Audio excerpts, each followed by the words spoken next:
Nadiskubre ng Bureau of Customs sa bayan ng mga Diskaya, ikinagulat na marami.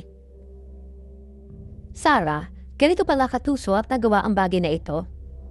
Labis ay ikinagulat ng maraming Pinoy at mga taga-Bureau of Customs ang kanilang nakita. Sa bayan ng mag-asawang kontraktor na sina Sarah Diskaya at Curly Pacifico Diskaya. Hindi nga makapaniwala ang lahat dahil tila naisan sila ng mga Diskaya. Matapos nila madatnan ang bagay na ito sa bahay ng mga Diskaya sa Pasig City. Matatanda sa isinagawang pagdinig ng Senate Blue Ribbon Committee kung saan gisa nila si Sarah at iba pang kontraktor. Nasangkot sa bilo-bilo pisong anomalya kaugnay sa flood control projects ng DPWH. Naungkat ng Senado ang pagkakaroon ng hindi makatwiran o questionabling ari-arian ng mga Diskaya. Kabilang na dito ang sandamakmak nilang luxury cars.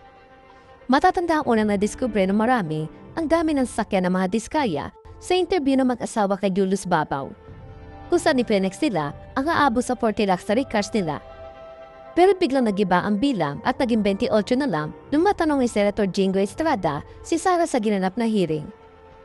Dahil nga sa questionable mga sasakyan ng mga Diskaya na aabot sa mahigit 100 milyon ang kabuuang halaga, agad ipinagputos ang Senado na kumpiskahin ang mga sasakyan ng mga Diskaya. Ngunit sa pagkadismaya ng marami, 12 lamang sa 40 luxury cars ang nadatnan ng BOC. Nang puntahan nila ang compound ng mga Diskaya sa Pasig City. Sa video, makikitang tila natalbo na ang garahe ng mga Diskaya kumpara sa blood ni Julius, kung saan halos wala ng espasyo dahil sa dami na ng sasakyan. Kinumpirma ni Bureau of Customs Chief of Staff Jack Casipit sa pareham sa Ted Pailon at DJ Chacha sa True FM na 12 lamang ang nakita nila sasakyan sa garahe ng mga Diskaya. May nakita kaming 2 units right now. Yung Land Cruiser at Maserati. Yung iba, hindi namin mahanap. Wala kami makita dito.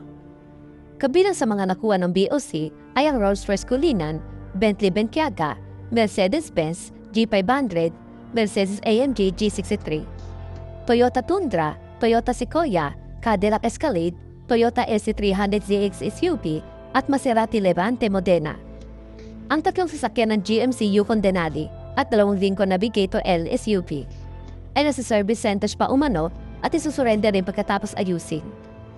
Samantala, ayon nga sa marami, 12 ang luxury cars na lamang ang nakita ng BOC ay dahil naitago ng mga Diskaya ang iba pa nilang sasakyan na pumutok ang issue ng ghost projects. Ngunit iginita man ng abogado ng mga Diskaya na hindi nila tinatago ang iba pang sasakyan, kundi ginagamit lamang ito kaya wala sa garahe na pumunta ang BOC. Aniya, ginagamit ho kasi yung ibang sasakyan, yung iba naman for maintenance. Preventive measure rin dahil nagbabaha dito sa Pasig. Bakit itatago? Illegal yung mga yon.